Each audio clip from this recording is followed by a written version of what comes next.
Hello സുഹൃത്തുക്കളെ, സെൻട്രാച്ചിലയിൽ സ്വാഗതം. ഞാൻ ആദിത്യയാണ്. ഇന്ന് എനിക്ക് കൂടെ എൻ്റെ സഹപ്രവർത്തകരായ അനിരുദ്ധും ഫറാസും ചേർന്നിട്ടുണ്ട്. ഇന്ന് ഞങ്ങളോടൊപ്പം ചേരുന്നതിനായി നന്ദി, അനിരുദ്ധും ഫറാസും. നാം ഇന്ന് ചർച്ച ചെയ്യാൻ പോകുന്നത് വളരെ ജനപ്രിയമായ ഒരു വിഷയം, കൂടാതെ സെൻറ്റിസിറ്റി സെറ്റപ്പ് പങ്കാളികളുമായി വളരെ പതിവായി ചർച്ച ചെയ്യപ്പെടുന്ന ഒരു വിഷയമാണ്, അതായത് സാമ്പത്തിക ലക്ഷ്യപദ്ധതിയും ആസ്തി വിന്യാസവും. ഇവ രണ്ടും എങ്ങനെ വളരെ അടുത്ത് ബന്ധപ്പെട്ടു കിടക്കുന്നു എന്നത്. ഇന്ത്യ ഒരു സംരക്ഷകരുടെ ദേശമാണെന്ന് പലപ്പോഴും നമ്മോട് പറഞ്ഞിട്ടുണ്ട്, പക്ഷേ സാമ്പത്തിക പദ്ധതിയിടുന്നവരുടെ ദേശമല്ല. ഇന്ന് നമ്മുടെ ചർച്ചയുടെ വിഷയം ഈ പ്രത്യേക സത്യത്തെ ചുറ്റിപ്പറ്റിയാണ്. അപ്പോൾ ഫറാസ്, നമ്മൾ പ്രധാനമായും സംരക്ഷകരാണെങ്കിലും ഭാവിയിലേക്കുള്ള സാമ്പത്തിക പദ്ധതിയുടെ പ്രാധാന്യത്തെക്കുറിച്ച് അത്രയും ഊന്നൽ നൽകുന്നില്ല എന്നതിനെക്കുറിച്ച് നിന്റെ അഭിപ്രായം എന്താണ്? ആദിത്യ, സംരക്ഷിക്കുകയും നിക്ഷേപിക്കുകയും ചെയ്യുന്നത് ശരി, അവ രണ്ടും പൂർണ്ണമായും വ്യത്യസ്തമായ കാര്യങ്ങളാണ്. നാം ഇന്ത്യക്കാർ സംരക്ഷണത്തിൽ വരുമ്പോൾ വളരെ മികച്ചവരാണ്. എന്നാൽ ജനസംഖ്യയുടെ മാറ്റത്തോടൊപ്പം അത് കുറച്ച് മാറിക്കൊണ്ടിരിക്കുന്നു, കാരണം ഇപ്പോൾ കൂടുതൽ പേർ ഉപഭോഗത്തിലും ഉടനടി സംതൃപ്തിയിലും വിശ്വസിക്കുന്നു. ശരി. പക്ഷേ നിക്ഷേപം എന്നതിൽ നമ്മൾ വളരെ പിന്നിലാണ്, കാരണം ഏറ്റവും പുതിയ സ്ഥിതിവിവരക്കണക്കുകൾ നോക്കിയാലും മ്യൂച്വൽ ഫണ്ടുകളിൽ നിക്ഷേപിക്കുന്നവർ ഏകദേശം 3.5 കോടി പേർ മാത്രമാണ്. ശരി. ഇത് വളരെ അത്ഭുതപ്പെടുത്തുന്ന ഒരു സംഖ്യയാണ്, കാരണം നമ്മുടെ ജനസംഖ്യ ഏകദേശം 1.4 ബില്യൺ അല്ലെങ്കിൽ 1.5 ബില്യൺ ആളുകളാണ്. മാത്രം 3.5 കോടി പേർ മാത്രമാണ് മ്യൂച്വൽ ഫണ്ടുകളിൽ നിക്ഷേപിക്കുന്നത് എങ്കിൽ അത് കുറച്ച് ആശങ്കാജനകമാണ്. അതിനാൽ തന്നെ ഇന്ന് നമ്മൾ നടത്താൻ പോകുന്ന ഈ ചർച്ച എല്ലാവർക്കും വളരെ പ്രസക്തമായിരിക്കും എന്ന് ഇത് കാണിക്കുന്നു. ശരി. അപ്പോൾ സംരക്ഷണം എന്നത് അവസാനം ആളുകൾ സംരക്ഷിക്കുന്നു, പക്ഷേ അതിനെ കിടക്കയ്ക്കടിയിൽ വെച്ചാൽ അതിന് ഒരു പേരുണ്ട്, അതാണ് പണപ്പെരുപ്പം. ശരി. അത് അതിനെ തിന്നുകളയും. അതെ. അതിനാൽ നിങ്ങൾ ആ പണം ശരിയായി നിക്ഷേപിച്ചില്ലെങ്കിൽ, അതായത് നല്ല യഥാർത്ഥ വരുമാനം നൽകുന്ന രീതിയിൽ നിക്ഷേപിച്ചില്ലെങ്കിൽ, സംരക്ഷണത്തിന്റെ മുഴുവൻ ആശയം തന്നെ പരാജയപ്പെടും. ശരി. അതിനാൽ നിങ്ങൾ ഒരു കാലയളവിൽ പണപ്പെരുപ്പത്തെ തോൽപ്പിക്കുന്ന ആസ്തി വിഭാഗങ്ങളിൽ നിക്ഷേപിച്ച് ആ വരുമാനങ്ങൾ നേടേണ്ടതുണ്ട്. ദുർഭാഗ്യവശാൽ നമ്മിൽ പലരും സ്ഥിരതീയ നിക്ഷേപങ്ങളിലേക്കാണ് എപ്പോഴും കൂടുതൽ ആകർഷണം കാണിക്കുന്നത്. അതിനാൽ നിങ്ങളുടെ മാതാപിതാക്കളെയോ എൻ്റെ മാതാപിതാക്കളെയോ കുറിച്ച് പറയുമ്പോൾ, ചരിത്രപരമായി നിക്ഷേപത്തിന് ഏറ്റവും ഇഷ്ടപ്പെട്ട മാർഗം FD ആയിരുന്നു. അത് മിക്കവാറും സമയങ്ങളിലും അതിന് യഥാർത്ഥത്തിൽ വലിയ യഥാർത്ഥ വരുമാനം നൽകാറില്ലായിരുന്നു. അപ്പോൾ അനിരുദ്ധ്, ഞാൻ നിന്നോട് ഒരു വളരെ ലളിതമായ ചോദ്യം ചോദിക്കാനാണ് ആഗ്രഹിക്കുന്നത്. നാം സംരക്ഷണം എന്ന ആശയം എളുപ്പത്തിൽ സ്വീകരിച്ചെങ്കിലും സംരക്ഷണം എന്നത് യഥാർത്ഥത്തിൽ എന്താണ് അർത്ഥമാക്കുന്നത്? അത് എങ്കിൽ സംരക്ഷണത്തിന്റെ ഉദ്ദേശ്യം എന്താണ്? നമ്മുടെ പ്രൊഫഷണൽ വരുമാനത്തിൽ നിന്നോ ബിസിനസ് വരുമാനത്തിൽ നിന്നോ എന്തായാലും നാം പണം സംരക്ഷിക്കുന്നതുകൊണ്ട് നാം ഏത് അപകടങ്ങൾക്കാണ് മറവിടുന്നത്? അപ്പോൾ യഥാർത്ഥത്തിൽ സംരക്ഷണത്തിന്റെ ഉദ്ദേശ്യം എന്താണ്? ആദിത്യ, അതൊരു വളരെ നല്ല ചോദ്യം തന്നെയാണ്. ഞാൻ ഒരു ചെറിയ കഥയോടെ വളരെ ചുരുക്കം തുടങ്ങാൻ ആഗ്രഹിക്കുന്നു. ശരി. ഒരു മനുഷ്യൻ ഒരു വഴിത്തിരിവിൽ നിൽക്കുകയായിരുന്നു. അവൻ ഇടത്തേക്കോ വലത്തേക്കോ പോകണമോ എന്ന് തീരുമാനിക്കാൻ കഴിയാതെ. അവൻ ഒരു മനുഷ്യനെ കാട്ടിൽ ഒരു വൃക്ഷത്തിന് കീഴിൽ ഇരിക്കുന്നതും കണ്ടു. അവനോട് ചോദിച്ചു, ഞാൻ ഇടത്തെ വഴി എടുക്കണോ വലത്തെ വഴി എടുക്കണോ? അപ്പോൾ ആ മനുഷ്യൻ ചോദിച്ചു, നീ എവിടേക്കാണ് പോകാൻ ആഗ്രഹിക്കുന്നത്? അവൻ പറഞ്ഞു, എനിക്ക് അറിയില്ല. അപ്പോൾ ആ മനുഷ്യൻ പറഞ്ഞു, അപ്പോൾ അതിന് എന്താണ് പ്രാധാന്യം? അതുകൊണ്ട് എനിക്ക് എവിടേക്കാണ് പോകേണ്ടതെന്നും എന്തിനാണ് പണം സമ്പാദിക്കുന്നതെന്നും എനിക്കറിയില്ലെങ്കിൽ, എൻ്റെ ലക്ഷ്യസ്ഥാനവും ലക്ഷ്യങ്ങളും എനിക്കറിയില്ലെങ്കിൽ എനിക്ക് അതിനായി ആസൂത്രണം ചെയ്യാൻ കഴിയില്ല. അതിനാൽ ലക്ഷ്യനിർണയത്തിലോ നിക്ഷേപത്തിലോ പോലും സംരക്ഷണത്തിലോ ആദ്യപടി എൻ്റെ ഗമ്യസ്ഥലം എന്താണ് എന്നതാണ്. എന്തിനാണ് ഞാൻ ഇത് ചെയ്യുന്നത്? ശരിയാണോ? ഇപ്പോൾ നമ്മുടെ ജീവിതത്തിൽ നമ്മൾ നേരിടുന്ന 2 തരത്തിലുള്ള റിസ്കുകൾ ഉണ്ട്. ഒന്ന്, കുറച്ചു കാലം ജീവിക്കുന്നതിൻ്റെ അപകടം. അവസരക്കാലങ്ങൾ ഉണ്ടാകും, അപ്രതീക്ഷിത സാഹചര്യങ്ങൾ ഉണ്ടാകും. അവ നിങ്ങൾക്കറിയാമല്ലോ, അപ്രതീക്ഷിതമായ സംഭവങ്ങൾ ആയിരിക്കാം. ഉദാഹരണത്തിന് സംഭവങ്ങൾ അപ്രതീക്ഷിത, പദ്ധതിയില്ലാത്ത. ശരി. അതിനു പുറമെ വൈകല്യങ്ങൾ ഉണ്ടാകാം. ഇത് നിങ്ങളുടെ സജീവ വരുമാനത്തെ ബാധിക്കാം. അതിനാൽ 2 തരത്തിലുള്ള വരുമാനങ്ങൾ ഉണ്ട്, സജീവ വരുമാനവും പാസീവ് വരുമാനവും. സജീവ വരുമാനം എന്നത് നിങ്ങൾ സമ്പാദിക്കുമ്പോൾ ലഭിക്കുന്നതാണ്. നിങ്ങൾ ഒരു ബിസിനസ്സിൽ ആയിരിക്കാം, നിങ്ങൾ ഒരു ജോലിയിൽ ആയിരിക്കാം, നിങ്ങൾക്ക് ശമ്പളം ഉണ്ടാകും, നിങ്ങൾക്ക് വരുമാനം ഉണ്ടാകും. ഇവയെല്ലാം നമ്മുടെ ജീവിതത്തിൽ സംഭവിക്കുന്ന അപ്രതീക്ഷിത സംഭവങ്ങൾ കാരണം ബാധിക്കപ്പെടാം, അല്ലേ? അത് സംരക്ഷിക്കേണ്ടതും അതിനായി ഒരുക്കങ്ങൾ വേണമെന്നും ആണ്.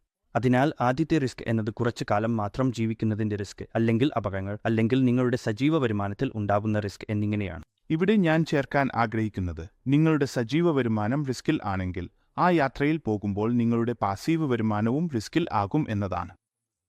ശരി. അതിനാൽ നമ്മൾ ചെയ്യേണ്ടതും തുടങ്ങേണ്ടതും എന്താണെന്നാൽ, കാരണം മുഴുവൻ ലക്ഷ്യനിർണ്ണയ പ്രക്രിയയിൽ 3 അടിസ്ഥാന ഘട്ടങ്ങളുണ്ട്. ഒന്നാമത്, അടിയന്തരാവസ്ഥകൾക്കായി ഒരു ഫണ്ട് സൃഷ്ടിക്കുക. രണ്ടാമത്, ഒരു റിസ്ക് കവർ സൃഷ്ടിക്കുക. മൂന്നാമത്, വ്യക്തമായും ഒരു ലക്ഷ്യനിർണയ റോഡ് മാപ്പ് സൃഷ്ടിക്കുക. അത് കുറച്ചുകാലത്തേക്കുള്ളതോ മധ്യകാലത്തേക്കുള്ളതോ ദീർഘകാലത്തേക്കുള്ളതോ ആയിരിക്കാം. അങ്ങനെ തന്നെയാണ് ഈ മുഴുവൻ ലക്ഷ്യനിർണയ യാത്ര മുന്നോട്ട് കൊണ്ടുപോകേണ്ടത്. സരി. അനിരുദ്ധ് ശരിയായി പറഞ്ഞതുപോലെ, നിങ്ങൾ വലത്തോട്ടോ ഇടത്തോട്ടോ പോകണമെന്നറിയാൻ നിങ്ങളുടെ ലക്ഷ്യസ്ഥാനം അറിയണം. അതിനാൽ ഇതാണ് ആ അന്തിമ ലക്ഷ്യസ്ഥാനത്തേക്കുള്ള വിവിധ സ്റ്റോപ്പുകൾ. സരി. അപ്പോൾ ഒന്നാം പോയിന്റ് വീണ്ടും എല്ലാവർക്കും ആവർത്തിക്കാം. ആദ്യം, അടിയന്തരാവസ്ഥകൾക്കായി ഒരു ഫണ്ട് സൃഷ്ടിക്കുക. സരി. കൂടാതെ അതിന്റെ പ്രയോജനം നാം വലിയ തോതിൽ കണ്ടത് ഡെർചെഹ് കാലഘട്ടത്തിൽ തന്നെയാണ്. ശരി. കാരണം അന്ന് ഒരു കാലഘട്ടം ഉണ്ടായിരുന്നു, അതിൽ പലർക്കും ജോലി നഷ്ടപ്പെട്ടിരുന്നു, അല്ലെങ്കിൽ ശമ്പളം കുറച്ചിരുന്നു, അല്ലെങ്കിൽ ശമ്പളം ക്രെഡിറ്റ് ചെയ്തിരുന്നില്ല. അതുകൂടാതെ ദിവസേന കാഷ് ഇൻഫ്ലോയിൽ ആശ്രയിച്ചിരുന്ന ആളുകൾ, ട്രേഡിംഗിൽ ഏർപ്പെട്ടിരുന്നവർ, സരി. കടകൾ കടമുടമകൾ. ഷോറൂം തുറക്കാത്ത പക്ഷം, കട തുറക്കാത്ത പക്ഷം വിൽപ്പന നടക്കില്ല, ഇൻഫ്ലോയും ഉണ്ടാകില്ല. സരി. അതിനാൽ അതിനായി ഒരു അടിയന്തര ഫണ്ട് സൃഷ്ടിക്കേണ്ടതുണ്ട്. ഇത് ഒന്നാണ്. കോവിഡ് കാലത്ത് നമ്മൾ അനുഭവിച്ച അത്യന്തം കടുത്ത അനുഭവം ഇതായിരുന്നു. പക്ഷേ മറ്റേതെങ്കിലും സാഹചര്യങ്ങൾ ഉണ്ടാകാം. ഉദാഹരണത്തിന്, ആരെങ്കിലും അസുഖപ്പെടുകയോ അല്ലെങ്കിൽ വലിയൊരു തുക ആവശ്യമായിരിക്കുകയോ ചെയ്താൽ നിങ്ങൾ നിങ്ങളുടെ നിശ്ചിത ലക്ഷ്യത്തിനായി നടത്തിയ നിക്ഷേപങ്ങളിൽ നിന്ന് പിൻവലിക്കേണ്ടി വരും. അത് കുറുകിയ കാലയളവിലായിരിക്കാം, മധ്യകാലയളവിലായിരിക്കാം, അല്ലെങ്കിൽ ദീർഘകാലയളവിലായിരിക്കാം. അപ്പോൾ നിങ്ങൾ ആ ലക്ഷ്യങ്ങളിൽ വിട്ടുവീഴ്ച ചെയ്യേണ്ടി വരും. അതായത് നിങ്ങളുടെ ജീവിത ചെലവുകൾക്കായി മതിയായ ഇൻഷുറൻസ് ഇല്ലെങ്കിൽ, അല്ലെങ്കിൽ ആരോഗ്യത്തിനോ മറ്റ് ആവശ്യങ്ങൾക്കോ വേണ്ടത്ര ഇൻഷുറൻസ് ഇല്ലെങ്കിൽ, നിങ്ങൾ മറ്റ് ലക്ഷ്യങ്ങൾക്കായി ചെയ്തിട്ടുള്ള എല്ലാ സംരക്ഷണവും നഷ്ടപ്പെടാൻ സാധ്യതയുണ്ട്. അത് ലക്ഷ്യങ്ങളിൽ ഇടപെടും. നിങ്ങളുടെ ദീർഘകാല ലക്ഷ്യങ്ങളിൽ ഇടപെടാനും നിങ്ങൾ വർഷങ്ങളോളം കഠിനാധ്വാനത്തോടെയും ക്ഷമയോടെയും നടത്തിയ നിക്ഷേപ പ്രക്രിയയെ മുഴുവൻ പൂർണ്ണമായും പിൻവലിക്കാനും അതിന് കഴിയും. അതിനാൽ ഫറാസും അനിരുദ്ധും എന്നെ ബോധ്യപ്പെടുത്തിയതുപോലെ, സാമ്പത്തിക ലക്ഷ്യങ്ങൾ നിശ്ചയിക്കുന്നതിന്റെ ആദ്യ 2 ഘട്ടങ്ങൾ എന്നത് വീട്ടിൽ വരുന്ന ചെലവുകളുടെ 6 മുതൽ 8 മാസം വരെ അടിയന്തര ആവശ്യങ്ങൾക്കായി ഒരു ഫണ്ടുണ്ടാക്കുന്നതാണ്. 3-8 മാസം. 3 ശരാശരിയാണ്. എനിക്ക് എത്രത്തോളം ആശ്വാസം ഉണ്ടോ അതനുസരിച്ചാണ്, അതായത് ആ വ്യക്തിയുടെ റിസ്ക് അപ്പറ്റൈറ്റിനെ ആശ്രയിച്ചാണ്. രണ്ടാമത്തത്, ഒരാൾക്ക് ജീവിതവും ആരോഗ്യവും മതിയായ രീതിയിൽ ഇൻഷുറൻസ് എടുത്തിരിക്കണം. കാരണം ഇവ രണ്ടും. ആദിത്യ, ഇതിൽ കൂടി ഒരു ഇൻഷുറൻസ് ഉണ്ട്, നമ്മൾ സാധാരണയായി അവഗണിക്കുന്നതും വളരെ കുറഞ്ഞ ചെലവിൽ ലഭ്യമായതുമാണ്. അതാണ് അപകട ഇൻഷുറൻസ്. അത് അപകട ഇൻഷുറൻസാണ്. അപകട ഇൻഷുറൻസ്. Disability insurance. സരി. അത് നിങ്ങളുടെ ആക്റ്റീവ് വരുമാനത്തെ ബാധിക്കാം. ആക്റ്റീവ് വരുമാനം. ആക്റ്റീവ് പാസീവ് വരുമാനം. എന്താണെന്നാൽ, ശരി, അപ്പോൾ ഈ 2 കാര്യങ്ങളും നമ്മൾ പരിഗണിച്ച് ഇവയ്ക്കായി മതിയായ പ്ലാൻ ചെയ്തിട്ടുണ്ടെങ്കിൽ പിന്നെ എങ്ങനെ മുന്നോട്ട് പോകാം, അതായത് സാമ്പത്തിക പദ്ധതിയിടൽ എന്നതിനെക്കുറിച്ച് എങ്ങനെ തുടങ്ങാം. അപ്പോൾ ഒരു ചെറിയ ലക്ഷ്യമായുള്ള ഒരു അവധിക്കാല യാത്രയുടെ പ്ലാനിംഗ്, ഈ വർഷം അവസാനം അല്ലെങ്കിൽ അടുത്ത വർഷം അവസാനം, അതുപോലെ തന്നെ വിരമിക്കൽ പോലുള്ള ദീർഘകാല ലക്ഷ്യങ്ങൾ, അല്ലെങ്കിൽ ഇടത്തരം ലക്ഷ്യമായ ഒരു വീട് വാങ്ങൽ പോലുള്ള കാര്യങ്ങൾ, ഇവയെല്ലാം എങ്ങനെ പ്ലാൻ ചെയ്യാം, ഇതിന്റെ പ്രക്രിയ എങ്ങനെ മുന്നോട്ട് കൊണ്ടുപോകാം. ആദിത്യ ഇവിടെ ഒരു വളരെ പ്രധാനപ്പെട്ട ആശയം പങ്കുവയ്ക്കേണ്ടി വരുന്നു. അത് നമ്മൾ ഡെവ എന്ന് വിളിക്കുന്നു. സുരക്ഷ ദ്രവ്യത വരുമാനം. ഞാൻ കരുതിയത് അത് സ്റ്റാറ്റ്യൂട്ടറി ലിക്വിഡിറ്റി റേഷ്യോയെക്കുറിച്ചാണ്. അത് ഞാൻ ഉദ്ദേശിച്ചതല്ല. ഞാൻ ഒന്നും പറഞ്ഞില്ല. അതെ, അതാണ് സേഫ്റ്റി, ലിക്വിഡിറ്റി, റിട്ടേൺസ് അല്ലേ? ഇവ ഒറ്റക്കെട്ടായി പോകുന്നവയാണ്. സരി. ഇവയെ വേർതിരിച്ച് നോക്കാനോ ഒറ്റയ്ക്കാക്കാനോ കഴിയില്ല, അല്ലേ? അതിനാൽ നമ്മൾ ഒരു ലക്ഷ്യത്തെക്കുറിച്ച് സംസാരിക്കുമ്പോൾ അത് ചെറുതായാലും ഇടത്തരമായാലും ദീർഘകാലമായാലും ശരിയാണോ? ഉദാഹരണത്തിന്, നിങ്ങളുടെ ദീർഘകാല ലക്ഷ്യങ്ങൾ വിരമിക്കൽ ആയിരിക്കാം, അല്ലെങ്കിൽ നിങ്ങളുടെ മകന്റെ വിദ്യാഭ്യാസം. അത് 15 അല്ലെങ്കിൽ 18 വർഷം കഴിഞ്ഞ് ഉണ്ടാക്കേണ്ടതായിരിക്കും. ചെറുകാല ലക്ഷ്യങ്ങൾ ഉടൻ തന്നെ ആവശ്യമായ കാര്യങ്ങൾ ആയിരിക്കാം. ഉദാഹരണത്തിന്, 1 വർഷം, 1.5 വർഷം കഴിഞ്ഞു വേണ്ടിവരുന്ന കാര്യങ്ങൾ. അത് ഒരു അവധിക്കാല യാത്രയായിരിക്കാം, അല്ലെങ്കിൽ ഒരു കാർ വാങ്ങുന്നതായിരിക്കാം. ഇടത്തരം ലക്ഷ്യങ്ങൾ, അതായത് അറിയാമല്ലോ, ഉദാഹരണത്തിന് അങ്ങനെ നിങ്ങൾ വിവാഹിതരായിട്ട് 5 മുതൽ 10 വർഷത്തിനുള്ളിൽ ഒരു വീട് വാങ്ങുന്നതാണ്. അതിനാൽ അത് ഇടത്തരം ലക്ഷ്യമായിരിക്കും. സരി. ഇവയാണ് നമ്മളെല്ലാവർക്കും ജീവിതത്തിൽ ഉണ്ടാകുന്ന വിവിധ ലക്ഷ്യങ്ങൾ. അത് ഇവയെല്ലാം നമുക്ക് പ്ലാൻ ചെയ്യാൻ ഏറ്റവും പ്രധാനപ്പെട്ട ഘടകങ്ങൾ സുരക്ഷ, ലിക്വിഡിറ്റി, റിട്ടേൺ എന്നിവയാണ്. എല്ലാം ഇക്വിറ്റിയിൽ നിക്ഷേപിക്കാൻ കഴിയില്ല, കാരണം ഇക്വിറ്റി ഏറ്റവും മികച്ച റിട്ടേൺ നൽകിയിട്ടുണ്ട്. നിശ്ചിത വരുമാനത്തിലൂടെ ദീർഘകാല ലക്ഷ്യങ്ങൾ നേടാൻ കഴിയില്ല. തീർച്ചയായും, കാരണം പണപ്പെരുപ്പം അതിനെ കാർന്നു തിന്നു. അതിനാൽ ഫറാസും പറഞ്ഞതുപോലെ സംരക്ഷണം എന്നതും നിക്ഷേപം എന്നതും തമ്മിലുള്ള വ്യത്യാസം ഞാൻ എല്ലാം കാശായി സൂക്ഷിച്ചാലോ അല്ലെങ്കിൽ ബാങ്ക് ഡെപ്പോസിറ്റിൽ വെച്ചാലോ അതിൽ 5% അല്ലെങ്കിൽ 6% മാത്രമേ വരുമാനം ലഭിക്കൂ. എന്നാൽ എന്റെ ദൗർബല്യം 6% മുതൽ 7% അല്ലെങ്കിൽ 8% വരെയാണെങ്കിൽ യഥാർത്ഥ ദൗർബല്യം നമ്മളെല്ലാവരെയും ബാധിക്കുന്നത് 10%ക്ക് മുകളിലായിരിക്കാം. വാസ്തവത്തിൽ ക്ഷമിക്കണം ബി അനിരുദ്ധ്, ഞാൻ നിനക്ക് ഒരു കാര്യം പറയാൻ ആഗ്രഹിക്കുന്നു. നീ വിദ്യാഭ്യാസ ദൗർബല്യം നോക്കിയാൽ അത് ഇരട്ട അക്കത്തിലാണ്. അത് നീ മെഡിക്കൽ ഇൻഷുറൻസ് നോക്കിയാലും അതും ഇരട്ട അക്കത്തിലാണ്. അതിനാൽ ഞാൻ മനസ്സിലാക്കുന്നത് ഏകദേശം 14% ആണെന്നാണ്. അതിനാൽ ദൗർബല്യം 6% അല്ലെങ്കിൽ 7% അല്ലെങ്കിൽ 5% എന്നിങ്ങനെയാണ് കാണപ്പെടുന്നത്. അതാണ് ഡാറ്റയിൽ അച്ചടിക്കുന്നത്. പക്ഷേ അത് തന്നെ ഡാറ്റയാണ്, അതായത് ഒരു പ്രത്യേക സാധനങ്ങളുടെ കൂട്ടം. ശരി. പക്ഷേ നമ്മളെപ്പോലുള്ളവർക്ക്, അടുത്ത കാലത്ത് കുട്ടികളെ സ്കൂളിലോ കോളേജിലോ അയക്കേണ്ടി വരുന്നവർക്ക് വിദ്യാഭ്യാസ ദൗർബല്യത്തെക്കുറിച്ച് വളരെ ശ്രദ്ധിക്കേണ്ടതുണ്ട് എന്ന് ഞാൻ കരുതുന്നു. അത് രണ്ടാമത്തെ പോയിന്റ്, വീണ്ടും പതിയെ നമ്മൾ ഈ കാലഘട്ടത്തിലേക്ക് നീങ്ങുകയാണ്. അതായത് നമുക്ക് വേണ്ടിവരാം മെഡിക്കൽ കെയർ ചെയ്യേണ്ടി വരിക. വീണ്ടും അതിന്റെ ദൗർബല്യവും നോക്കിയാൽ ഞാൻ പറഞ്ഞതുപോലെ അതും ഇരട്ട അക്കത്തിലാണ്. ശരി, ഇവ രണ്ടും വളരെ പ്രധാനപ്പെട്ട കാര്യങ്ങളാണ്. അതിനാൽ വീണ്ടും അവസാന ഘട്ടത്തിലേക്ക് വരുമ്പോൾ മെഡിക്കൽ ഇൻഷുറൻസ് ഉണ്ടാകുന്നത് അല്ലെങ്കിൽ ഒരു റിസ്ക് കവർ ഉണ്ടാകുന്നത് മാത്രം മതിയല്ല. യോഗ്യമായ ഒരു റിസ്ക് കവർ ഉണ്ടാകണം. അതാണ് വളരെ പ്രധാനപ്പെട്ടത്. അതിനാൽ ചിലർ പറയുന്നു, ഞാൻ കുറച്ച് വിഷയം വിട്ടുപോകുന്നു, പക്ഷേ ചിലർ പറയുന്നു, എനിക്ക് ഒരു മെഡിക്കൽ ക്ലെയിം ഉണ്ട്, മെഡിക്കൽ പോളിസി ഉണ്ട്, ഉദാഹരണത്തിന് 5 ലക്ഷം രൂപയ്ക്ക്, അതും മതിയെന്ന് ഞാൻ കരുതുന്നു. മറ്റൊരു വശത്ത് ചെറുതിൽ കന്നി വലുതിൽ പിഴയല്ലോ. ചിലർ പറയുന്നു, അച്ഛാ എനിക്ക് ഒരു മെഡിക്കൽ ഈ പോളിസി ഓഫീസിൽ നിന്ന് ഉണ്ട്, എന്റെ എംപ്ലോയറിൽ നിന്ന്, എങ്കിൽ ഞാൻ എനിക്ക് തന്നെ ഒരു പോളിസി എടുക്കേണ്ടതുണ്ട്. അവിടെ തന്നെ ഇതൊക്കെ വളരെ ഹാനികരമായ ചിന്താഗതികളാണ്.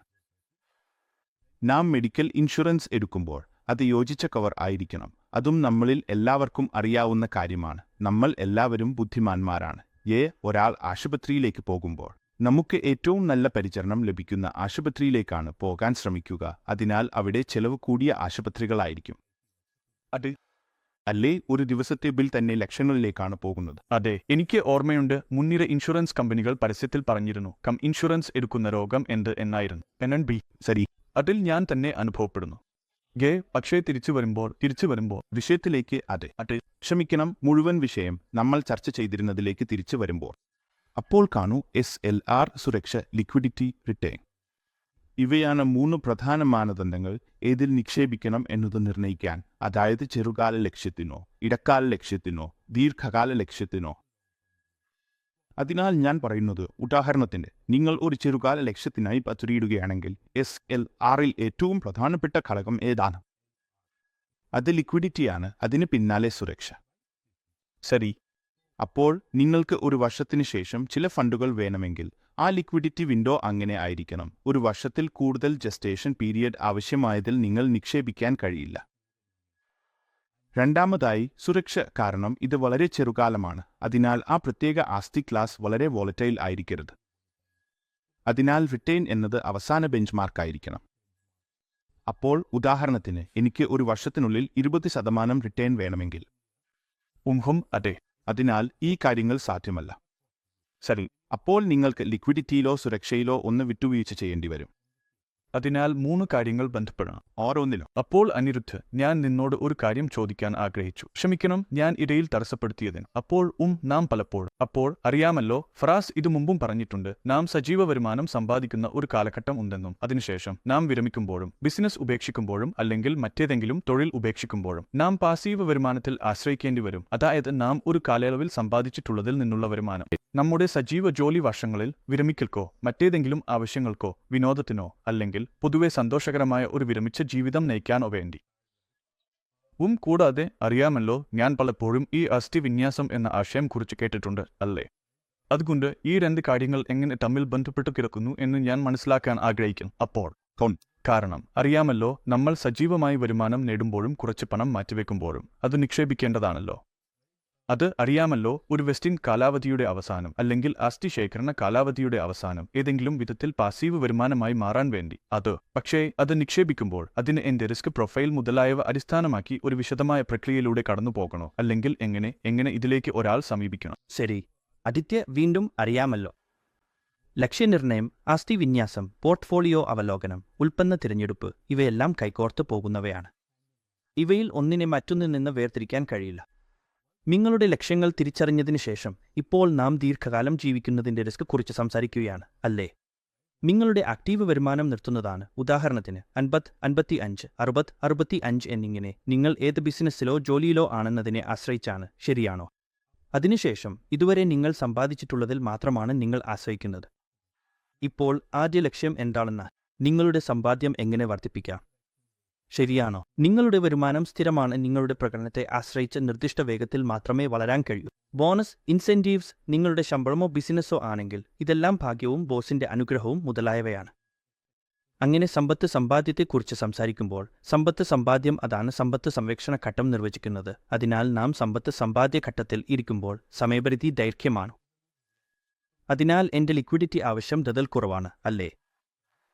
എന്റെ സുരക്ഷിത 50 ആവശ്യം കുറവാണ്, കാരണം എന്റെ ലക്ഷ്യം 20 വർഷം 30 വർഷം മുന്നിലാണല്ലോ. ഏറ്റവും പ്രധാനപ്പെട്ട ഘടകം റിട്ടേൺ ആണ്. അതിനാൽ ഞാൻ സമ്പാദ്യ ഘട്ടത്തിൽ ഇരിക്കുമ്പോൾ അടുത്ത 20-30 വർഷത്തിനുള്ളിൽ എന്റെ റിട്ടേൺ പരമാവധി ആക്കുക എന്നതാണ് എന്റെ ലക്ഷ്യം. ശരി. അതിനാൽ എന്റെ ആസ്തി വിന്യാസം ആ ഘടകത്തിൽ നിന്നാണ് നിർവചിക്കപ്പെടുന്നത്, അല്ലേ? അത് പറഞ്ഞിട്ടും ഞാൻ എല്ലാം റിസ്ക് കൂടുതലുള്ള ബാസ്ക്കറ്റിലേക്ക് മാറ്റാൻ കഴിയില്ല, കാരണം അത് എന്റെ റിസ്ക് ആപ്പറ്റൈറ്റിനെയും ആശ്രയിച്ചിരിക്കുന്നു.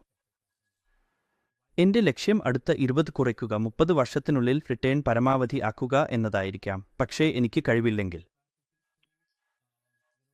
മാർക്കറ്റ് ചലനങ്ങളുമായി വരുന്ന അസ്ഥിരതകൾ സഹിക്കാനുള്ള ശേഷിയില്ലെങ്കിൽ, ഞാൻ എന്റെ പോർട്ട്ഫോളിയോയും ആസ്തി വിന്യാസവും അതനുസരിച്ച് ക്രമീകരിക്കേണ്ടതുണ്ട്. അതിനാൽ റിസ്ക് എന്നത് അടിസ്ഥാനപരമായി സബ്ജക്റ്റീവാണ്. നിങ്ങൾക്ക് വളരെ റിസ്കിയാണെന്ന് തോന്നുന്ന കാര്യം എനിക്ക് അത്രയും സുരക്ഷിതമാണെന്ന് തോന്നാം. അതിനാൽ വീണ്ടും ഇക്വിറ്റി ആസ്തി വിഭാഗത്തിനുള്ളിൽ നാം എല്ലാവർക്കും അറിയാം, വിവിധ തരത്തിലുള്ള ക്യാപിറ്റലൈസേഷനുകൾ ഉണ്ട്. അവയ്ക്ക് തങ്ങളുടെ സ്വന്തം ഗുണങ്ങളും ദോഷങ്ങളും ഉണ്ട്. അതിനാൽ large caps, mid caps, small caps, micro caps. ഇപ്പോൾ വ്യക്തമായും നാം വളരെ നവീനരായ ഒരു കൂട്ടമാണ്. അതിനാൽ ഈ ക്യാപിറ്റലൈസേഷനുകളെയും തീമുകളെയും സെക്ടറുകളെയും ചുറ്റിപ്പറ്റി നാം വിവിധ ഉൽപ്പന്നങ്ങൾ കൂട്ടിച്ചേർത്തിട്ടുണ്ട്. അപ്പോൾ നിങ്ങൾക്ക് നിക്ഷേപിക്കേണ്ടത് എവിടെയാണ്, അല്ലെങ്കിൽ എന്തിലാണ്? ഒരു കൺസർവേറ്റീവ് നിക്ഷേപകൻ സ്മോൾ ക്യാപ്സിലോ മൈക്രോ ക്യാപ്സിലോ കുറച്ച് മാത്രം നിക്ഷേപം നടത്തും. കൂടാതെ തീമാറ്റിക് ഫണ്ടുകളിലോ സെക്ടറൽ ഫണ്ടുകളിലോ കുറച്ച് മാത്രം നിക്ഷേപം നടത്തും. അതേസമയം ഒരു അഗ്രസീവ് നിക്ഷേപകൻ കൂടുതൽ നിക്ഷേപം പ്ലാൻ ചെയ്യാൻ സാധ്യതയുണ്ട് ഇത്തരം ആസ്തി വിഭാഗങ്ങളിൽ. അതിനാൽ വീണ്ടും എന്റെ വ്യക്തിഗത റിസ്ക് പ്രൊഫൈലും റിസ്ക് എടുക്കാനുള്ള എന്റെ കഴിവും ആഗ്രഹവും ഞാൻ നിക്ഷേപം ചെയ്യുമ്പോൾ വളരെ പ്രധാനമാണ്. ആക്റ്റീവ് ഘട്ടത്തിലും അതുപോലെ തന്നെ ഞാൻ നിക്ഷേപം ചെയ്യുന്നത് പ്രിസർവേഷൻ ഘട്ടത്തിലും. കാരണം അപ്പോൾ പോലും ഞാൻ എന്റെ മുഴുവൻ പണം പിൻവലിച്ച് ഒരു വർഷത്തിനുള്ളിലോ അല്ലെങ്കിൽ വളരെ കുറച്ച് സമയത്തിനുള്ളിലോ എല്ലാം ആസ്വദിക്കാൻ തുടങ്ങുന്നു എന്നതല്ല അർത്ഥം. എനിക്ക് എന്റെ മുഴുവൻ വിരമിക്കൽ കാലവും താങ്ങി നിൽക്കേണ്ടതുണ്ട്. അത് 15 മുതൽ 25 അല്ലെങ്കിൽ 30 വർഷം വരെ ആകാം. അതുപോലെയും അതിനാൽ ആ ഘട്ടത്തിലും ഞാൻ നിക്ഷേപം ചെയ്യേണ്ടതുണ്ട്, പക്ഷേ എന്റെ റിസ്ക് പ്രൊഫൈലിനും ലക്ഷ്യങ്ങൾക്കുമനുസരിച്ച് ശരിയേ. കാരണം ആദ്യത്തെ പ്രിസർവേഷൻ ഘട്ടത്തിൽ നാം എത്തിയാൽ മറ്റൊരു ആശയം കൂടി വരുന്നു. നാം നമ്മുടെ വിരമിക്കൽ, ഉദാഹരണത്തിന് 30 കുറയ്ക്കുക 40 വർഷം ഞാൻ ജീവിക്കുന്നതുവരെ എന്റെ സമ്പാദിച്ച വരുമാനവും നിക്ഷേപ ഫണ്ടുകളും സംരക്ഷിച്ചു കഴിഞ്ഞാൽ എന്റെ ജീവിതശൈലിയും അതുപോലെ തന്നെ ശ്രദ്ധിക്കുന്നു. നിങ്ങൾക്കറിയാമോ ഞാൻ എന്ത് ചെയ്യണമെങ്കിലും എന്റെ പരിധിക്കുള്ളിൽ. ഇത് ലെഗസി പ്ലാനിംഗ് എന്നും അഥവാ അടുത്ത തലമുറയിലേക്ക് കൈമാറുന്നതെന്നും വിളിക്കപ്പെടുന്നു. അതിനാൽ പ്രിസർവേഷൻ ഘട്ടം എന്നത് നിങ്ങൾക്ക് അറിയാമല്ലോ, എല്ലാം ഉപയോഗപ്പെടുത്താൻ. അതെ, ഞാൻ എല്ലാം അല്ലെങ്കിൽ എനിക്ക് ഉള്ളതെല്ലാം ഉപയോഗിക്കണം. അല്ലെങ്കിൽ ഞാൻ അതെടുത്ത് ഒരു ഡെപ്പോസിറ്റിലോ വളരെ സുരക്ഷിതമായ ഒരു ഇൻസ്ട്രുമെന്റിലോ ഇരുന്നു, കാരണം ഇനി ഞാൻ അതിൽ നിന്ന് മാത്രം ചിലവഴിക്കാനാണ് പോകുന്നത്. ഇത് അതിനെ കൂടുതൽ വളരാൻ അനുവദിക്കുന്നതും ആണ്, കാരണം നിങ്ങൾക്ക് അത് അടുത്ത തലമുറയിലേക്ക് കൈമാറാൻ കഴിയും. അതിനാൽ ഈ കാര്യങ്ങൾ എല്ലാം ഞാൻ വിരമിച്ചതിന് ശേഷവും എന്റെ ആസ്തി വിന്യാസം എങ്ങനെയായിരിക്കും എന്നത് നിർണ്ണയിക്കും. പ്രിസർവേഷൻ ഘട്ടത്തിൽ പ്രിസർവേഷൻ ഇത് വളരെ വലിയൊരു പിഴവാണ്. സാധാരണയായി ആളുകൾ വിരമിച്ചതിനു ശേഷം അല്ലെങ്കിൽ നിക്ഷേപിക്കാൻ പദ്ധതിയിടുമ്പോൾ എന്ത് സമ്പാദിക്കുന്നു? ഒരു നിശ്ചിത കാലയളവിൽ അവർ സൃഷ്ടിച്ച പണം. എനിക്ക് പ്രധാനമായും കണ്ടിട്ടുള്ളത് ആ സമയത്ത് ആളുകൾ അത്യന്തം പ്രതിരോധപരമായി മാറുന്നു. അവരും പ്രധാനമായും പലിശ ലഭിക്കുന്ന സുരക്ഷിത നിക്ഷേപങ്ങളിലേക്കാണ് നിക്ഷേപിക്കുന്നത്. ഞാൻ പറയുന്നില്ല അത് തെറ്റാണെന്ന്. ഞാൻ പലിശ ലഭിക്കുന്ന സുരക്ഷിത നിക്ഷേപങ്ങൾ എന്ന് പറയുമ്പോൾ അതിൽ ഏറ്റവും സൂക്ഷ്മമായത് ഫിക്സഡ് ഡിപ്പോസിറ്റാണ്. വീണ്ടും FDയെക്കുറിച്ച് നല്ലതോ ചീത്തയോ ആയ കാര്യം നോക്കൂ, അത് ഒന്നാണോ? അതെ, അവ സുരക്ഷിതമാണ്. പക്ഷേ നിങ്ങൾ അതിൽ നോക്കിയാൽ പലിശ നിരക്ക് റിസ്ക് എന്നൊരു കാര്യം അവയ്ക്കും ബാധകമാണ്. ആദിത്യ, നമ്മൾ 2 വർഷം പിന്നോട്ട് പോയാൽ അപ്പോൾ ഫിക്സഡ് ഡിപ്പോസിറ്റിന് ഏകദേശം 5% വരുമാനമായിരുന്നു ലഭിച്ചിരുന്നത്. ഇപ്പോൾ RBIയുടെ ബാഹ്യ ഇടപെടലിലൂടെ പലിശ നിരക്ക് പ്രഖ്യാപിച്ചതിന് ശേഷം അത് ഏകദേശം 7.5% ആയി. അപ്പോൾ പക്ഷേ ഇനി നമ്മൾ മുന്നോട്ട് ഒരു 2 വർഷം അല്ലെങ്കിൽ 1 വർഷം കഴിഞ്ഞ് നോക്കിയാൽ ശരി എപ്പോൾ എന്ന് നമുക്ക് അറിയില്ല. പക്ഷേ ഒടുവിൽ പലിശ നിരക്കുകൾ വീണ്ടും കുറയാൻ പോകും. അതിന് കാരണം നമ്മളാണ്. ഇത് ചക്രവാളമാണ്. കാണൂ, ചെലവുകൾ ഒരേ ദിശയിലേക്കാണ് പോകുന്നത്, പക്ഷേ നിങ്ങൾ ആശ്രയിക്കുന്ന വരുമാനം ചക്രവാളമാണ്. അതിനാൽ അതും ഒരു റിസ്ക്കാണ്. അതിനാൽ പലിശ ലഭിക്കുന്ന സെക്യൂരിറ്റികളിലേക്കും നോക്കുമ്പോൾ നിങ്ങൾ വിവിധ അവസരങ്ങൾ പരിശോധിക്കണം. ഇത് നിങ്ങൾക്ക് അല്പം കൂടുതലായ ലാഭം നൽകും. അതിനാൽ വീണ്ടും ഇതിലും ഒരു ബക്കറ്റിംഗ് വേണം. ഡെപ്റ്റ് സെക്യൂരിറ്റികളിലും അല്ലെങ്കിൽ ഫിക്സഡ് ഇൻകം ഇൻവെസ്റ്റ്മെന്റുകളിലും. ഒരു ഭാഗം ഫിക്സഡ് ഡെപ്പോസിറ്റിലേക്കാവാൻ പോകുന്നത്. ബോണ്ടുകൾ എന്നൊരു കാര്യം ഉണ്ട്. നമ്മൾ എല്ലാവർക്കും അറിയാം. ഇത് പോർട്ട്ഫോളിയോയിലുണ്ടാകുന്ന ദീർഘകാല പലിശ നിരക്ക് റിസ്ക് ഒഴിവാക്കുന്നു. പ്രത്യേകിച്ച് വിരമിച്ചവർക്കാണ് ഇത് കൂടുതൽ അനുയോജ്യം. സാധാരണയായി ബോണ്ട് 9 വർഷം അല്ലെങ്കിൽ 10 വർഷം കാലാവധിയുള്ളതായിരിക്കും. നിങ്ങൾ അതിൽ നിക്ഷേപിച്ചാൽ ആ മുഴുവൻ പലിശ നിരക്ക് റിസ്ക് വോളറ്റിലിറ്റിയിലല്ല, പകരം റീഇൻവെസ്റ്റ്മെന്റ് റിസ്കിലാണ് വരുന്നത്. അത് അപ്രസക്തമാകുകയാണ്. വാസ്തവത്തിൽ ഞങ്ങൾക്ക് പോലും ആക്റ്റീവ് വെൽത്ത് ക്രിയേഷൻ ഘട്ടത്തിലും അല്ലെങ്കിൽ സമ്പത്ത് ശേഖരണ ഘട്ടത്തിലും പോർട്ട്ഫോളിയോയിലിരിക്കേണ്ട ഏക ദീർഘകാല ഉപാധി ഇക്വിറ്റിയാണെന്ന് പലപ്പോഴും നമ്മളെ മനസ്സിലാക്കാൻ പ്രേരിപ്പിക്കപ്പെടുന്നു. ഇത് എൻ്റെ വ്യക്തിപരമായ അഭിപ്രായമാണ്.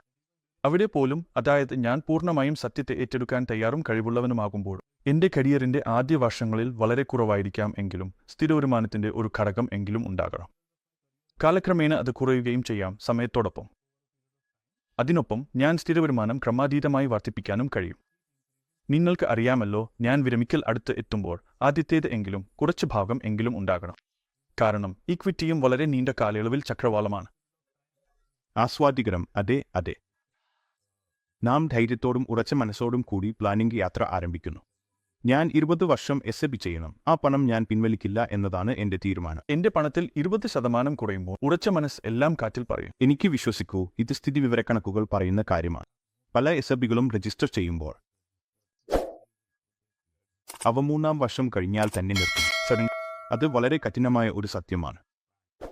നാം ദീർഘകാലത്തെക്കുറിച്ച് സംസാരിക്കുകയാണ്. ഇത് മധ്യകാലം പോലും അല്ല. അതിനാൽ നാം വളരെ വേഗം ഉപേക്ഷിക്കുന്നു. അതിന് കാരണം എന്താണെന്നാൽ നാം ഇക്വിറ്റി ഇൻവെസ്റ്റ്മെന്റിൽ അതിയായി ആകാംക്ഷയോടെ പോകുന്നതാണ്. കാരണം നിങ്ങൾ പറഞ്ഞതുപോലെ നമുക്ക് ആവശ്യകത ഉണ്ടാകുമ്പോഴും അല്ലെങ്കിൽ നാം നമ്മുടെ നിക്ഷേപങ്ങൾ ശരിയായി പ്ലാൻ ചെയ്യാത്തതിനാലും ആവശ്യകത ഉണ്ടാകുമ്പോൾ ആളുകൾ ആ 3 ഘട്ടങ്ങളിൽ ഒന്നെങ്കിലും നഷ്ടപ്പെടുന്നു. അതായത് എമർജൻസി ഫണ്ട്, റിസ്ക് പവർ അല്ലെങ്കിൽ മറ്റേതെങ്കിലും. അതിനാൽ ആവശ്യകത ഉണ്ടാകുമ്പോൾ, കൂടാതെ വ്യക്തമായും ഈ മുഴുവൻ ഭയം.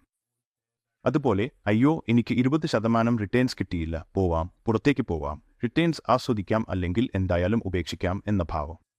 വളരെ വേഗം. അതിനാൽ ഞാൻ കരുതുന്നു, ചെറിയതായെങ്കിലും നിക്ഷേപം തുടങ്ങുക, പക്ഷേ ശാസ്ത്രീയമായി തുടരുക. പിന്നീട് വീണ്ടും നിങ്ങൾ പറഞ്ഞതുപോലെ അവിടെ ഫിക്സഡ് ഇൻകമിന്റെ ഒരു ഭാഗം ഉണ്ടായിരിക്കണം. അതിനാൽ അവിടെ വിവിധ ഉപകരണങ്ങൾ ഉണ്ട്, ഷോർട്ട് ടേം ബോണ്ടുകളും ഉൾപ്പെടെ. മറ്റൊരു വളരെ നവീനമായ ഉൽപ്പന്നം RBI നിയന്ത്രിക്കുന്നതും അതാണ് DEV എന്ന് വിളിക്കുന്നത്. അതിനെക്കുറിച്ച് ഞാൻ കേട്ടിട്ടുണ്ട്. അത് കൂടി വളരെ നല്ല രീതിയിലാണ് ഒരു മനോഹരമായ റിട്ടേൺസ് നേടാൻ. അല്ലെങ്കിൽ ഇൻഫ്ലേഷനെ തോൽപ്പിക്കുന്ന റിട്ടേൺസ്, നല്ല യാഥാർത്ഥ്യ റിട്ടേൺസ്. അവിടെ നിങ്ങൾക്ക് നിങ്ങളുടെ അടിയന്തര ഫണ്ടുകൾ അല്ലെങ്കിൽ അതിൻ്റെ ഒരു ഭാഗം പാർക്ക് ചെയ്യാം. അതിലൂടെ ഉടൻ ആവശ്യമായ ചെലവുകൾ കൈകാര്യം ചെയ്യാൻ കഴിയും. ഇത്തരം നിക്ഷേപങ്ങളിൽ പോലും ദൈനംദിന നടത്താൻ സാധിക്കും. അതിനാൽ പ്രധാന മന്ത്രം എന്തെന്നാൽ എത്രയോ അധികം ആസ്തി വിഭാഗങ്ങളിൽ മാത്രമല്ല ഉൽപ്പന്ന വിഭാഗങ്ങളിലും വൈവിധ്യമാർന്ന നിക്ഷേപം നടത്തുക എന്നതാണ്. കേവലം ചില ഉപകരണങ്ങളിൽ മാത്രം പിടിച്ചുപറ്റി നിൽക്കരുത്. കാരണം ആദിത്യ, നാം കണ്ടിട്ടുണ്ട് ചില സമയങ്ങളിൽ ഇക്വിറ്റിക്ക് 5, 6, 7 വർഷം, ചിലപ്പോൾ 10 വർഷം വരെ ഏകദേശം 0 അല്ലെങ്കിൽ നെഗറ്റീവ് റിട്ടേൺസ് തന്നിട്ടുള്ളത്. ചൈന ഒരു ക്ലാസിക് ഉദാഹരണമാണ്, അല്ലേ? കഴിഞ്ഞ 15 വർഷത്തെ റിട്ടേൺസ് നോക്കിയാൽ ചൈനയ്ക്ക് ഇത് 50 കൂടുതലാണ്. എന്നാൽ റിട്ടേൺസ് നെഗറ്റീവ് തന്നെയാണ്, അല്ലേ? ആരും ചൈനയിലെ ഇക്വിറ്റിയിൽ മാത്രം നിക്ഷേപിച്ചിരുന്നെങ്കിൽ അവർക്ക് പണം നഷ്ടമായേനെ, അല്ലേ? നീ ചൈനയിലേക്ക് പോകേണ്ടതെന്തിന്? ആ കാലഘട്ടം ഓർത്തു നോക്കൂ. 2000 പ്രൈം കഴിഞ്ഞ് ഏകദേശം 6 വർഷം. അതെ, ഇല്ല, അതൊക്കെ അങ്ങനെ തന്നെയായിരുന്നു. അവിടെ എങ്കിൽ റിട്ടേൺസ് ഉണ്ടായിരുന്നു. ഇന്ത്യ പോലെയുള്ള വളരുന്ന സാമ്പത്തിക വ്യവസ്ഥയിൽ അവർക്ക് റിട്ടേൺസ് വേണമെന്നില്ലേ? ആ കാലഘട്ടങ്ങളിൽ സ്വർണം അല്ലെങ്കിൽ കടം, സ്ഥിരവരുമാനം, റിയൽ എസ്റ്റേറ്റ് നിരക്കുകൾ തുടങ്ങിയ ആസ്തി ക്ലാസുകൾ വളരെ മികച്ച പ്രകടനമായിരുന്നു. അതിനാൽ നിങ്ങളുടെ പണം വിവിധ ആസറ്റ് ക്ലാസുകളിലും ഉൽപ്പന്ന ക്ലാസുകളിലും വിനിയോഗിച്ചാൽ അത് നിങ്ങളുടെ 20-30 വർഷത്തെ യാത്രയ്ക്ക് വലിയൊരു ഷോക്ക് അബ്സോർബർ ആയി പ്രവർത്തിക്കും. അതാണ് ഏറ്റവും പ്രധാനപ്പെട്ടത്. കാരണം ഇക്വിറ്റിയിൽ കുറവ് വന്നാൽ മറ്റേതെങ്കിലും ആസറ്റ് ക്ലാസ് നിങ്ങളെ സംരക്ഷിച്ചോ അല്ലെങ്കിൽ റിട്ടേൺസ് നൽകിയോ ചെയ്താൽ നിങ്ങൾക്ക് ആസറ്റ് അലോക്കേഷൻ വീണ്ടും പുനഃക്രമീകരിക്കാനോ ബാലൻസ് ചെയ്യാനോ കഴിയും. അതാണ് അതിൻ്റെ യഥാർത്ഥ അർത്ഥം. അതിനാൽ അത് അങ്ങനെ അല്ല, ഞാൻ 100 രൂപയുണ്ടാക്കി അതിൽ 25 വീതം വെച്ച് അതിനെ മറന്നുപോയി എന്നല്ല. കാരണം ഞാൻ ക്വാർട്ടർലിയും വാർഷികമായും നോക്കിക്കൊണ്ടിരിക്കണം ഏത് ആസറ്റ് ക്ലാസ് നന്നായി പ്രകടനം കാഴ്ചവെച്ചുവെന്ന്, ഏത് കാഴ്ചവെച്ചില്ലെന്ന്, പിന്നെ അതിനെ പുനഃക്രമീകരിക്കണം. അവിടെയാണ് നിങ്ങളുടെ ഫിനാൻഷ്യൽ അഡ്വൈസർമാരോ പ്ലാനർമാരോ അല്ലെങ്കിൽ ഡിസ്ട്രിബ്യൂട്ടർമാരോ വരുന്നത്. അപ്പോൾ ഫിനാൻഷ്യൽ അഡ്വൈസർമാരെയും പ്ലാനർമാരെയും കുറിച്ച് സംസാരിക്കുമ്പോൾ ഞാൻ ജോലി ചെയ്യുന്ന ഡിസ്ട്രിബ്യൂട്ടറെക്കുറിച്ചും. നമ്മുടെ ചർച്ചയുടെ പ്രധാന സംഗ്രഹങ്ങളിൽ ഒന്നാണ് ആസറ്റ് അലോക്കേഷനും ഡൈവേഴ്സിഫിക്കേഷനും എന്ന് ഞാൻ വിശ്വസിക്കുന്നു. അപ്പോൾ ഡൈവേഴ്സിഫിക്കേഷൻ എന്നത് കൂടുതൽ ഇൻസ്ട്രുമെന്റുകളും കൂടുതൽ സ്കീമുകളും എൻ്റെ പോർട്ട്ഫോളിയോയിൽ ഉണ്ടാകുന്നതാണെന്ന് നമുക്ക് സുരക്ഷിതമായി കരുതാമോ? എനിക്ക് കൂടുതൽ സ്കീമുകൾ ഉള്ളതിനാൽ ഞാൻ കൂടുതൽ വൈവിധ്യപൂർണ്ണനാകും. ഇത് എനിക്ക് സുരക്ഷിതമായ ഒരു അനുമാനമാണ്. വാസ്തവത്തിൽ ആദിത്യ ഡിവേഴ്സിഫിക്കേഷൻ എന്നൊരു വാക്കുണ്ട്, ശരി അല്ലേ? ഇല്ല, എന്റെ പേര് ഡാർത്ത് ലേഡിയാണ്. ഈ വീഡിയോയുടെ രചയിതാവും ഞാനാണ്. ഇഷ്ടമാകുമെന്ന് പ്രതീക്ഷിക്കുന്നു. അത് വളരെ ശരി. അത് പറഞ്ഞത് ഞാൻ ഇത് വെറുതെ തകർക്കാം. ഡീവേഴ്സിഫിക്കേഷൻ. അതിനാൽ അതിരുകടന്ന ഡൈവേഴ്സിഫിക്കേഷനും സഹായിക്കില്ല. കാരണം കാര്യങ്ങളുടെ ആഴത്തിലേക്ക് പോകുമ്പോൾ, അല്ലേ? എനിക്ക് 15, 20, 30 മ്യൂച്വൽ ഫണ്ടുകൾ ഉണ്ടെങ്കിൽ അവ ഫ്ലെക്സി ക്യാപ് അല്ലെങ്കിൽ മറ്റേതെങ്കിലും വിഭാഗത്തിൽ പെട്ടതാണെങ്കിൽ അവയിൽ വലിയ ഓവർലാപ്പ് ഉണ്ടാകും, അല്ലേ? അവസാനത്തിൽ നിങ്ങൾ ചെയ്യുന്നത് വ്യത്യസ്ത ഫണ്ടുകളിൽ ഒരേ അടിസ്ഥാന പോർട്ട്ഫോളിയോയുടെ കൂടുതൽ ഓഹരികൾ വാങ്ങുന്നതാണ്. വ്യത്യസ്ത ഫണ്ടുകളിൽ പേരുകൾ വേറെയായിരിക്കാം, പക്ഷേ അവസാനം നിങ്ങൾ വാങ്ങുന്നത് അതേ കാര്യങ്ങളാണ്. ഒപ്പം എനിക്ക് റിയലൈൻമെന്റ് അല്ലെങ്കിൽ മറ്റേതെങ്കിലും കാര്യത്തിൽ നിർണായകമായ തീരുമാനങ്ങൾ എടുക്കേണ്ടി വരുമ്പോൾ അത് കൂടുതൽ ബുദ്ധിമുട്ടാക്കുന്നു. കാരണം അപ്പോൾ എനിക്ക് തീരുമാനമെടുക്കാൻ ഇത്രയും ഫണ്ടുകൾ പരിശോധിക്കേണ്ടി വരും. അവസാനത്തോളം മറ്റു ഞാൻ നിന്നെ കൊണ്ടുപോകാം. അതേസമയം അത്ഭുതകരമായിരുന്നു. ഞാൻ നിരന്തരം റിവ്യൂക്കായി പോർട്ട്ഫോളിയോകൾ കാണാറുണ്ട്. അതിൽ ചിലത് ഞാൻ കണ്ടത് ഒരു കളർ പോർട്ട്ഫോളിയോയിൽ 75 ഫണ്ടുകൾ എന്നതാണ്. വാവോ, അതിനാൽ ഇത് മുഴുവൻ ഹൈപ്പർഡൈഷനാണ്. ഇതാണ് ശരിയായ വഴി അല്ല. അതിനാൽ അതിരുകടന്ന വൈവിധ്യവത്കരണവും റിട്ടേണിൽ ബാധകമാകാം. കാരണം അതിരുകടന്ന വൈവിധ്യവത്കരണവും അത്യധികം കേന്ദ്രീകൃതവുമാവുന്നതിന് ഇടയിൽ ഒരു ശരിയായ ബാലൻസ് കണ്ടെത്തണം. സാധാരണയായി ഞാൻ കണ്ടത് ഏകദേശം 10 മുതൽ 15 വരെ സ്റ്റോപ്പുകളാണ് സ്റ്റോപ്പുകൾ അല്ല, എനിക്ക് അതിനായി ക്ഷമിക്കണം. മ്യൂച്വൽ ഫണ്ടിന്റെ എണ്ണം പോർട്ട്ഫോളിയോയുടെ വലിപ്പം അനുസരിച്ചാണ് തീരുമാനിക്കേണ്ടത്. എനിക്ക് തോന്നുന്നു അത്രയൊക്കെ മതി. ഇനി ഒരുപാട് പേർ മനസ്സിലാക്കേണ്ട മറ്റൊരു കാര്യവുമുണ്ട്, പക്ഷേ ഇത് എന്റെ പ്രിയപ്പെട്ട വിഷയം ആണ്. അതിനാൽ ഞാൻ വീണ്ടും ഇതിലേക്കാണ് പോകുന്നത്. നിങ്ങൾക്ക് മുഴുവൻ പോർട്ട്ഫോളിയോയും 2 ഭാഗങ്ങളായി വിഭജിക്കണം: ഒരു കോർ പോർട്ട്ഫോളിയോയും ഒരു ടാക്റ്റിക്കൽ പോർട്ട്ഫോളിയോയും. സാധാരണയായി നാം അതിനെക്കുറിച്ച് കൂടുതലായി സംസാരിക്കില്ല, പക്ഷേ ടാക്റ്റിക്കൽ പോർട്ട്ഫോളിയോയിൽ നിന്നാണ് നമുക്ക് ആൽഫ ലഭിക്കുന്നത്. രണ്ടാമത്തെ പോയിന്റ്, നാം ഇൻവെസ്റ്റ്മെന്റ് അഡ്വൈസർമാരെക്കുറിച്ച് സംസാരിക്കുകയായിരുന്നു. അതിനാൽ ഞാൻ പറയുന്നത് ഒരു ഇൻവെസ്റ്റ്മെന്റ് അഡ്വൈസറുടെ പ്രധാന പങ്ക് നിങ്ങൾക്ക് ഏറ്റവും മികച്ച ഫണ്ട് നിർദ്ദേശിക്കുക എന്നതല്ല. റെഗുലേറ്ററി ദൃഷ്ടികോണത്തിൽ നിന്ന് നോക്കുമ്പോൾ അതാണ് അവനിൽ നിന്ന് പ്രതീക്ഷിക്കപ്പെടുന്നതും അല്ല. അവന്റെ പ്രധാന ഉത്തരവാദിത്വം എമോഷനുകൾ നിയന്ത്രിക്കുകയാണ്. കാരണം ഒടുവിൽ നിക്ഷേപം എന്നത് മുഴുവൻ എമോഷനുകളെക്കുറിച്ചാണ്, നിങ്ങളുടെ എമോഷനുകൾ നിയന്ത്രിക്കുന്നതിനെക്കുറിച്ചാണ്. അതിനാൽ നിക്ഷേപ യാത്രയെ നിയന്ത്രിക്കുന്ന 2 അടിസ്ഥാന എമോഷനുകളുണ്ട്. ഇതുവരെ നാം അതിനെ വിവിധ രൂപങ്ങളിൽ ചർച്ച ചെയ്തിട്ടുണ്ട്: ലോഭവും ഭയവും.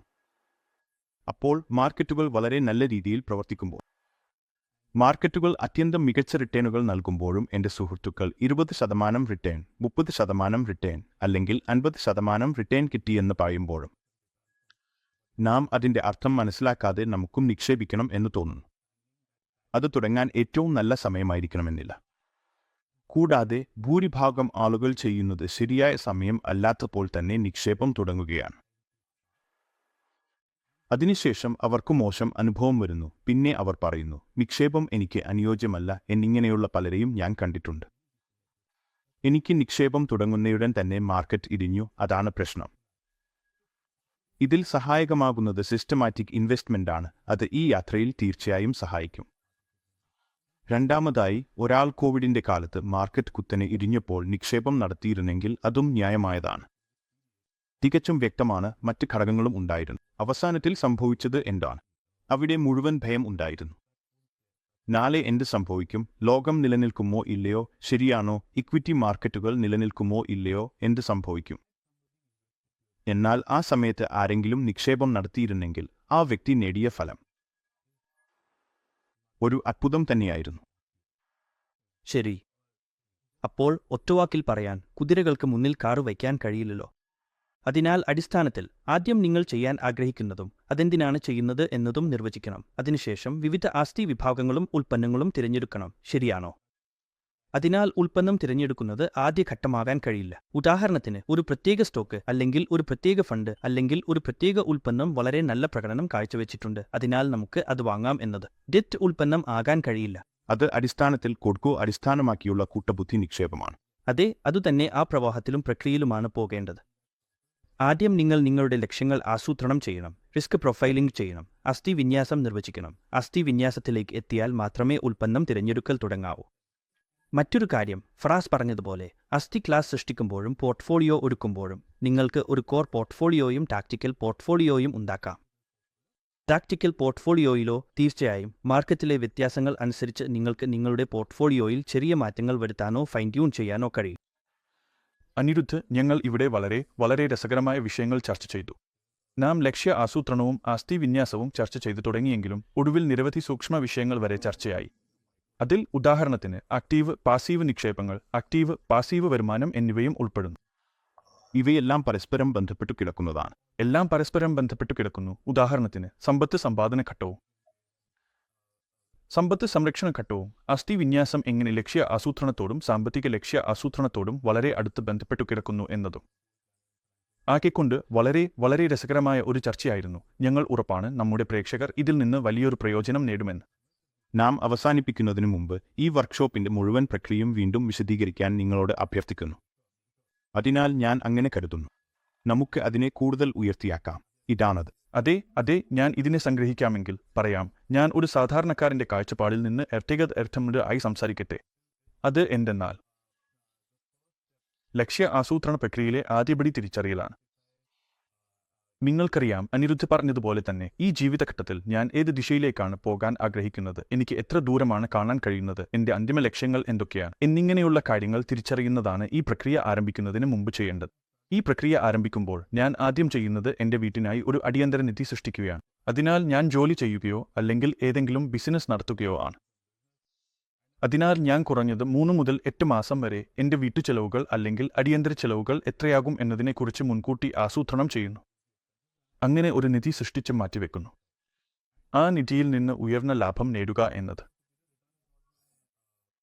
എന്റെ ലക്ഷ്യമല്ല. ലക്ഷ്യം സുരക്ഷിതമായ ഒരു നിധി ഉണ്ടാക്കുക എന്നതാണ്. പണപ്പെരുപ്പത്തെ മറികടക്കുന്ന സുരക്ഷിതമായ ഒരു നിധി, അതായത് ഇപ്പോൾ പ്രവചിക്കാൻ കഴിയാത്ത ദുഷ്കാലങ്ങളിൽ എനിക്ക് സഹായകരമാകുന്ന ഒരു നിധി. രണ്ടാമത്തേത്, തീർച്ചയായും മനുഷ്യൻ നേരിടുന്ന ഏറ്റവും വലിയ അപകടം എന്നത് എന്റെ ജീവനും ആരോഗ്യത്തിനുമുള്ള തടസ്സങ്ങളാണ്. അതിനാൽ എനിക്ക് മതിയായ ഇൻഷുറൻസ് കവർ ഉണ്ടായിരിക്കണം. കുറഞ്ഞ ഇൻഷുറൻസ് കവർ നൽകുന്ന രോഗങ്ങൾ ഒഴിവാക്കണം. ജീവിത ഇൻഷുറൻസിലും അതുപോലെ ആരോഗ്യം, വൈദ്യശാസ്ത്രം. കാരണം ഇവയിലൊക്കെയാണ് പണപ്പെരുപ്പ് വളരെ കൂടുതലായിരിക്കുന്നത്. നമ്മുടെ രാജ്യത്തിലെ ശരാശരി ഉപഭോക്തൃവില സൂചികയേക്കാൾ വളരെ കൂടുതലാണ്. അതിനുശേഷം ഞാൻ യഥാർത്ഥ ലക്ഷ്യനിർണ്ണയ ഭാഗത്തിലേക്ക് കടക്കുന്നു, അതായത് എന്റെ ചെറുതും ഇടത്തരം ദീർഘകാലവും ഉള്ള ലക്ഷ്യങ്ങൾ. ചെറുകാല ലക്ഷ്യങ്ങൾ തീർച്ചയായും വരുകയും പോകുകയും ചെയ്യുന്നവയാണ്. പക്ഷേ ദീർഘകാല ലക്ഷ്യങ്ങൾ എന്നത് വിരമിക്കൽ പദ്ധതികൾ പോലുള്ളവയും കുട്ടികളുടെ വിദ്യാഭ്യാസം, വിവാഹം മുതലായവയും ആണ്. പക്ഷേ നിങ്ങൾ പറഞ്ഞ അത്യന്തം രസകരമായ ആശയം ഇതാണ്. നാം പലപ്പോഴും ചിന്തിക്കുന്നത് ജീവിത ഇൻഷുറൻസോ ആരോഗ്യ ഇൻഷുറൻസോ വഴി കവർ ചെയ്യുന്ന ചെറുകാലം ജീവിക്കുന്നതിന്റെ അപകടം മാത്രമാണ് ഏക അപകടം എന്ന്. പക്ഷേ അതിലും വലിയ അപകടം, കൂടാതെ മെഡിക്കൽ സാങ്കേതികവിദ്യകളിലെ പുരോഗതിയോടെ പ്രായം ജീവിത പ്രതീക്ഷ നമ്മുടെ രാജ്യത്തും തുടർച്ചയായി ഉയരുകയാണ്. അതോടൊപ്പം വളരെ മറഞ്ഞിരിക്കുന്നു ഒരു പുതിയ അപകടം ഉണ്ട്, അതായത് ഒരാൾ പ്രതീക്ഷിച്ചതിലുമധികം കാലം ജീവിക്കുന്നതിന്റെ അപകടം. അപ്പോൾ ഒരാൾക്ക് പണം തീരുകയും എന്റെ സാധാരണ ഇന്ത്യൻ വിരമിക്കൽ പദ്ധതി, അതായത് എന്റെ കുട്ടികൾ, അവരും തീരുകയും ചെയ്യുമല്ലോ അല്ലേ? അങ്ങനെ ആ സാഹചര്യത്തിൽ എനിക്ക് പണം ഒന്നും ഉണ്ടാകാതെ പോവുകയും ആ സമയത്ത് ഞാൻ സജീവ വരുമാനം സമ്പാദിക്കാനും കഴിയാതെ പോവുകയും ചെയ്യും. അതിനാൽ സമ്പത്ത് സമ്പാദിക്കുന്ന ഘട്ടം മാത്രമല്ല, സമ്പത്ത് സംരക്ഷിക്കുന്ന ഘട്ടവും അതിലധികം പ്രധാനമാകുന്നു. ആ സമയത്ത് എന്റെ നിക്ഷേപ തന്ത്രം എങ്ങനെയിരിക്കണം? എന്റെ പോർട്ട്ഫോളിയോ എങ്ങനെ വരുമാനം സൃഷ്ടിക്കാൻ കഴിയുമെന്ന് നിങ്ങൾക്ക് അറിയാമല്ലോ. അതായത് എന്റെ ഇഷ്ടപ്പെട്ട ജീവിതശൈലി തുടങ്ങിയവ പിന്തുണയ്ക്കാൻ മതിയായതായിരിക്കും അല്ലേ? അപ്പോൾ അവിടെയും ആസ്തി വിന്യാസത്തിന്റെ ആശയം വീണ്ടും പ്രാധാന്യത്തിലാകുന്നു. ഇതെല്ലാം ഇങ്ങനെ തന്നെ തമ്മിൽ ബന്ധപ്പെട്ടു പോകും. അവസാനമായി നമ്മുടെ ഇപ്പോഴത്തെ തലമുറ നേരിടുന്ന ഏറ്റവും വലിയ അപകടം എന്തെന്നാൽ അവർ മറന്നുപോയ ഒരു സത്യമുണ്ട്, അതായത് അവർ ഇപ്പോൾ സമ്പാദിക്കുന്നതെല്ലാം അത് അവരുടെ ഭാവിയിലെ വരുമാനവും ഇപ്പോൾ തന്നെ അവർ സമ്പാദിക്കുന്നതാണെന്നതാണ്. എനിക്ക് പറയാൻ ഉദ്ദേശിക്കുന്നത്, നമ്മൾ ഇപ്പോൾ ചെയ്യുന്ന ജോലികൾ പെൻഷൻ ലഭിക്കുന്ന ജോലികൾ അല്ല. അതുതന്നെയാണ് നമ്മുടെ മാതാപിതാക്കൾക്ക് ഉണ്ടായിരുന്ന ഒരു വലിയ നേട്ടം അല്ലേ? അതിനാൽ നമ്മൾ ഇപ്പോൾ സമ്പാദിക്കുന്നതിൽ നിന്ന് വളരെ വലിയൊരു പങ്ക് നമുക്ക് സംരക്ഷിക്കേണ്ടതും അതിനെ ദീർഘകാല ലക്ഷ്യങ്ങളിലേക്ക് തിരിച്ചു നയിക്കേണ്ടതുമാണ്. നല്ലൊരു സജീവമായ സംരക്ഷണശീലം വളർത്തുന്നത് വളരെ പ്രധാനപ്പെട്ട കാര്യമാണ്. അതെ, നാം ഇപ്പോൾ സാങ്കേതികതയിൽ സമ്പൂർണ്ണമായും സംരക്ഷണാധിഷ്ഠിതമായ സമ്പദ്വ്യവസ്ഥയിൽ നിന്ന് മാറ്റം സംഭവിക്കുന്നതും കാണുന്നുണ്ട്. ഞാനും സംരക്ഷണം നടത്താൻ കഴിഞ്ഞിട്ടുണ്ട്. ഒരു നല്ല ആരോഗ്യകരമായ സംരക്ഷണശീലം വളർത്തുന്നത് എപ്പോഴും ഉപകാരപ്രദമാണ്, അതും വളരെ അത്യാവശ്യമാണ്, അത്രമേൽ അത്യാവശ്യമാണ്. അതിനാലാണ് ഞാൻ പറഞ്ഞത്, ഇപ്പോൾ പല ദവകളും നിർത്തപ്പെടുന്നില്ല. കാരണം ആളുകൾക്ക് ആ അവസാന ലക്ഷ്യത്തിന്റെ, അതായത് വിരമിക്കൽ എന്നതിന്റെ പ്രാധാന്യവും അതിനോടൊപ്പം നാം മുമ്പ് പറഞ്ഞ റിസ്ക് എന്നതും മനസ്സിലാകുന്നില്ല. അപ്പോൾ നന്ദി അനുരാഗ്, ഞങ്ങൾക്ക് നന്ദി ഈ ചർച്ചയിൽ പങ്കെടുക്കാൻ വന്നതിന്.